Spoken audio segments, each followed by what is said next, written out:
Good morning. Geography class में आपका स्वागत है। आज हम क्लाइमेटोलॉजी का एक इम्पॉर्टेंट चैप्टर विंड्स पढ़ेंगे। हम जानेंगे कि विंड्स के चलने का कारण क्या है, विंड्स किसको कहते हैं और विंड्स को कौन कौन से ऐसे फैक्टर अफेक्ट करते हैं। तो सबसे पहले मैं बताऊं कि आपको विंड्स होता क्या है और विंड्स क्यों चलती है, मूव क्यों करती है। तो सबसे पहली बात है कि जनरली वायु यानी कि एयर और विंड्स में समानार्थी शब्दों में लेते हैं, लेकिन विंड्स क्या है, मूविंग एयर, जो चलती हुई। जब वायु जो है वो वायुमंडल के स्थिर संगठन जिसमें गैस, जलवाष्प और धूल कण की मात्रा स्थिर रूप में पाई जाती है, उसको एयर कहते हैं या फिर वायु कहते हैं। और जब वही वायु गतिशील हो जाती, उसमें गति उत्पन्न हो जाती है, तब वह विंड्स या पवनें कहलाती है। अब हम देखते हैं कि पवनें जो है, पवन को मापने की यूनिट्स क्या होती है। तो पवन को नॉटिकल मिल्स में मापा जाता है कि उसकी स्पीड कितनी किलोमीटर, कितने नॉटिकल मिल्स की स्पीड से आ रही है। तो नॉटिकल मील क्या होता है, ये होता है समुद्री मील होता है। एक समुद्री मील में लगभग स्थलमंडल के 1.8 किलोमीटर बराबर होता है एक समुद्री मील। तो अब हम सवाल ये उठता है कि समुद्री मील में विंड्स की गति को क्यों नापा जाता है। तो उसका कारण है कि समुद्र में हवाएं जो है वो बेरोक टोक चलती है और हमारे पृथ्वी पर सबसे ज़्यादा भाग जो है वो समुद्र का है। और अब देखते हैं कि विंड्स के डायरेक्शन को कैसे पता लगाया जाता है। तो विंड्स के डायरेक्शन को पता लगाने वाली मशीन को विंड वैन कहते हैं और विंड की स्पीड को पता लगाने वाली मशीन को एनोमोमीटर कहा जाता है। अब हम जानेंगे कि जब विंड्स में, जब एयर में या गैस में जब गति आ जाती है, तब वो कहलाता है विंड्स। और गति का कारण क्या है कि कौन से ऐसे कारण हैं जिसके कारण हवाएं जो है वो चलने लगती है। तो हम देखते हैं कि जब सन किसी स्थान पर सूर्य जो है वो सूर्य की किरणें जो होती है वो सीधी होती है ABC, कि जब सूर्य की किरणें किसी स्थान पर सीधी है तो उसका सीधा तापमान वहाँ पर क्या हो जाता है, हाई टेम्परेचर हो जाता है। और जब सूर्य की किरणें तिरछी होती है तो लो टेम्परेचर होता है। और लो टेम्परेचर के कारण यहाँ पे वायु दाब जो होता है, एयर प्रेशर हाई होता है, एयर प्रेशर हाई प्रेशर हो जाता है। और जहाँ हाई टेम्परेचर है वहाँ पे लो प्रेशर, ये हमने पढ़ चुका है। और जब लो प्रेशर होता है तो हवाएं जो है वो उठ के ऊपर उठने, गर्म हो जाती है, हवाएं यहाँ पे गर्म हो जाती है। हवाएं जब गर्म होती है तो ऊपर की ओर उठने लगती है, और जब हवाएं ऊपर की ओर उठने लगती है तो ये खाली स्पेस को भरने के लिए हवाएं हाई प्रेशर से लो प्रेशर की ओर चलने लगती है। अब ये हवाएं हाई प्रेशर से लो प्रेशर की ओर चलने लगी तो ये क्या कहलाएगी, विंड, ये कहलाएगी विंड्स।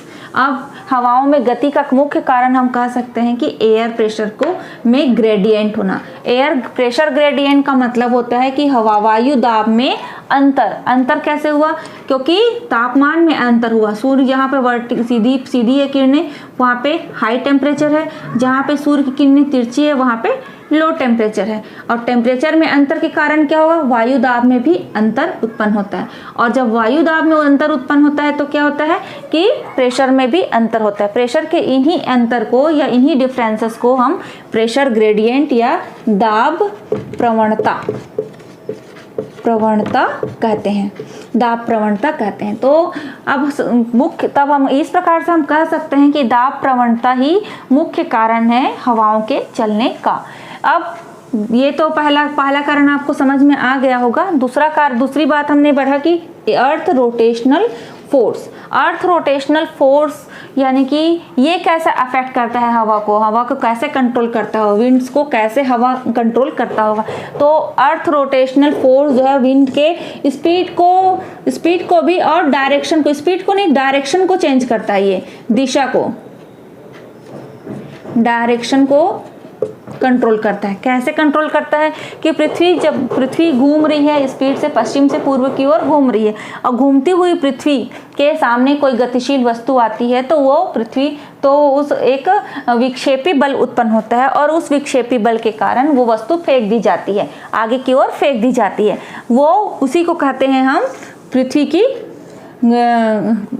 परिभ्रमण बल यानी कि पृथ्वी का रोटेशनल फोर्स, ये इस बल के कारण कोई भी गतिशील वस्तु घूमती हुई चीज के सामने कोई भी गतिशील वस्तु आती है तो वो उसको आगे फेंक देती है। देखिए हम देखते हैं कि पृथ्वी ये घूम रही है पश्चिम से पूर्व की ओर घूम रही है। तो घूमती हुई क्या होगी, यहाँ पे ये 0 डिग्री इक्वेटर है, 0 डिग्री विषुवत रेखा है। और इसी प्रकार से पृथ्वी पर सभी अक्षांश वृत्त एक वृत्त ही है, सभी अक्षांश रेखाएं एक वृत्त के है।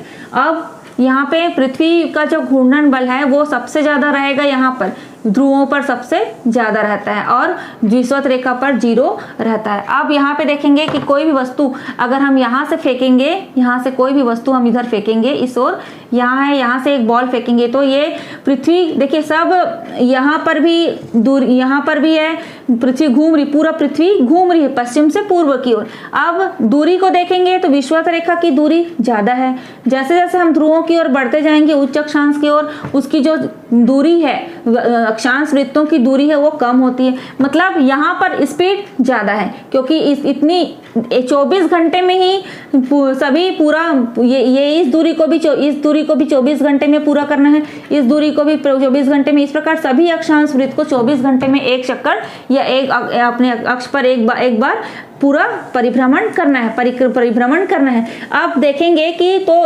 समय तो सबके लिए समान है, सभी अक्षांश के लिए समय समान है, लेकिन ये दूरी में अंतर है, ये छोटा स्पेस है, ये ज्यादा, तो कौन सा अक्षांश ज्यादा तेज गति से घूमेगा, तो जाहिर है कि ये 0 डिग्री जो अक्षांश है वो बहुत तेज गति से घूमेगा अपेक्षाकृत ये इस अक्षांश के। तो अगर मैं यहाँ से कोई चीज फेंकती हूँ, यहाँ से कोई चीज नीचे विषुवत रेखा की ओर फेंकती हूँ तो वो सीधा, मैं तो यहाँ पे है, यहाँ पे से मैं मान लिया जाए यहाँ से कोई वस्तु फेंका जाए तो क्या हो गया, वो सीधा फेंका जा रहा है तो सीधा यहाँ पे आना चाहिए। लेकिन जब तक यहाँ से फेंकाएगा तब तक ये जगह जो है वो घूम के आगे बढ़ जाएगा, मतलब ये किस ओर फेंकाएगा, ये घूम जाएगा तो ये यहाँ पे नहीं पड़ के वो क्या हो जाएगा, इधर की ओर पड़ेगा, इधर की ओर फेंका जाएगा। इस प्रकार से ये इस ओर फेंका जाए, कोई भी जगह यहाँ से यहाँ फेंका जाएगा तो यहाँ पे सीधा पड़ने के बजाय क्या हो जाएगा, वो अपने दाहिने ओर फेंकाएगा। क्यों दाहिने ओर कहने का मतलब है क्योंकि वो ये जो स्पेस यहाँ पे है, जब तक फेंकाएगा तब तक ये स्पेस यहाँ आगे बढ़ जा रहेगा। तो इस प्रकार से इधर से भी देखा जाए तो कहने का मतलब है उत्तरी गोलार्ध में अपने कोई भी जो भी हवाएं आएगी उत्तरी गोलार्ध से वो अपने दाहिने ओर मुड़ जाएगी, और इधर से दाहिने ओर मुड़ने का कारण ये है कि वो स्पेस को पार कर ले जाएगी। अब यहाँ पर देखेंगे कि दक्षिणी गोलार्ध में हम देखेंगे कि यहाँ से अगर मैं कोई भी वस्तु को इस विषुवत रेखा की ओर फेंकूं तो जब तक मैं यहाँ पे पहुंची, मैं तो सीधा फेंकना चाहती हूँ, लेकिन सीधा फेंकने के बाद क्या होगा, वो क्या हो जाएगा, अपने इस ओर मुड़ जाएगी, क्योंकि ये जो है वो क्या हो जाएगा, ये जो है इस जगह यहाँ पर से पार हो जाएगा। तो इस प्रकार ये इस ओर हो जाएगा, ये यहाँ पे आ जाएगा। क्यों, क्योंकि ये जगह जो है यहाँ पर है वो आगे बढ़ जा रहेगा। तो इस प्रकार से हम कह सकते हैं कि उत्तरी गोलार्ध में अपने राइट हैंड साइड में और दक्षिणी गोलार्ध में लेफ्ट हैंड साइड में हवाएं मुड़ जाती है। किस लिए, विक्षेपी बल के कारण। तो इस अर्थ के रोटेशनल फोर्स के कारण। इस अर्थ के रोटेशनल फोर्स को कोरियालिस महोदय ने 1844 में पता लगाया, इसलिए इस फोर्स का नाम इनके नाम पर ही रखा गया है, कोरियालिस फोर्स। इसी लॉ को हम कोरियालिस लॉ भी कहते हैं। अब बाइज बैटल्स लॉ क्या होता है, ये कहते हैं कि ये भी वही बात कहते हैं पर ये एक दूसरे तरीके से कहते हैं ये बात को, कि अगर जिस ओर से हवाएं आ रही है, मान लिया जाए हवाएं इधर से आ रही है, हवाएं ध्रुव से इधर की ओर आ रही है, तो हवाएं इधर से आ रही है, मैं उधर उसी साइड से मुंह करके हम खड़े रह जाएंगे। हम हवाएं इधर से आ रही है, इधर से हवाएं आ रही है और हम इधर मुंह करके खड़े, तो हवाएं जो है वो अपने किधर ओर मुड़ जाएगी, हमारे बाएं ओर, मेरे बाएं ओर। मैं यहाँ पे खड़ी हूँ समझ लीजिए, और खड़ी हूँ और मेरा हाथ बायां हाथ इस साइड है, इस साइड, तो हवाएं कैसे मुड़ेगी, ये मैं तो इधर हवाएं इधर से आ रही है और इधर मुंह करके खड़े हैं तो मेरे बाएं ओर मुड़ जाएगी। और अगर मैं इधर से हवाएं इधर से आ रही है और मैं यहाँ पे खड़ी हूँ तो मेरा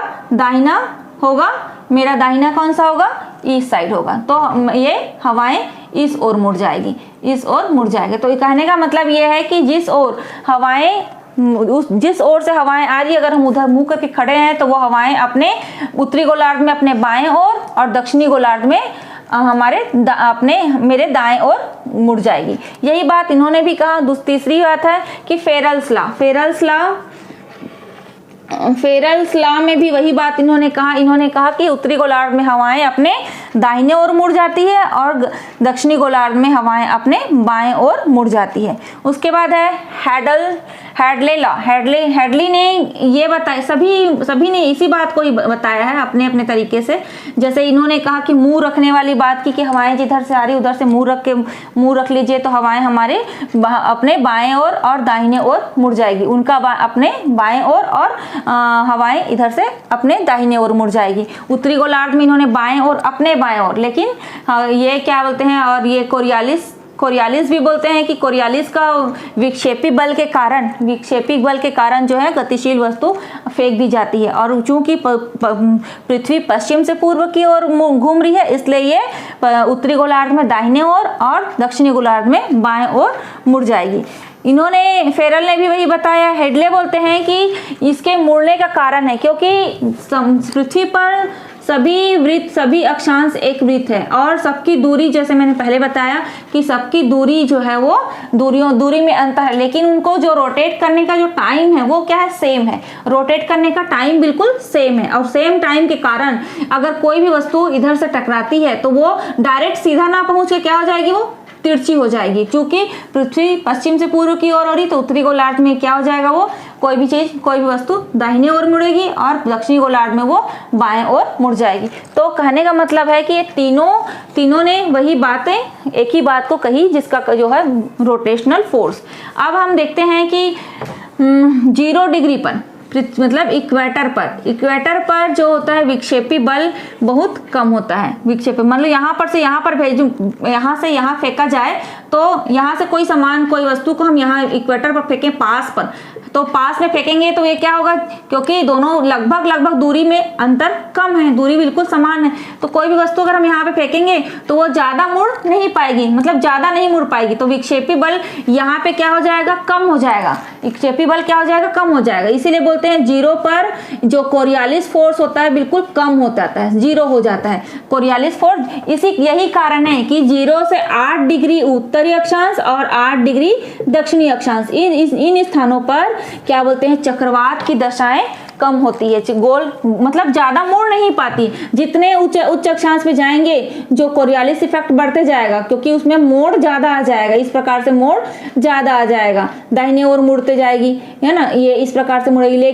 लेकिन जैसे जब ध्रुव ये इक्वेटर पर आएंगे तो इक्वेटर पर क्या हो जाएगा कि कोरियालिस इफेक्ट जो है वो बिल्कुल कम रहेगा। इसलिए यही कारण है कि इन क्षेत्रों पे 8 डिग्री उत्तरी अक्षांश से 8 डिग्री दक्षिणी अक्षांश तक ये एरिया जो है वो 23.5 तक का एरिया जो है वो उष्णकटिबंधी क्षेत्र कहलाता है। 23.5 अंश तक का उष्णकटिबंधी क्षेत्र कहलाता है। और इन उष्णकटिबंध में ये 8 डिग्री अक्षांश उत्तरी अक्षांश से लेकर 8 डिग्री दक्षिणी अक्षांश, इन क्षेत्रों पर जो है वो मोड़ जो है वो कोरियालिस इफेक्ट कम हो जाता है, जिसके कारण यहाँ पर उष्णकटिबंधी चक्रवात भी नहीं बन पाते हैं।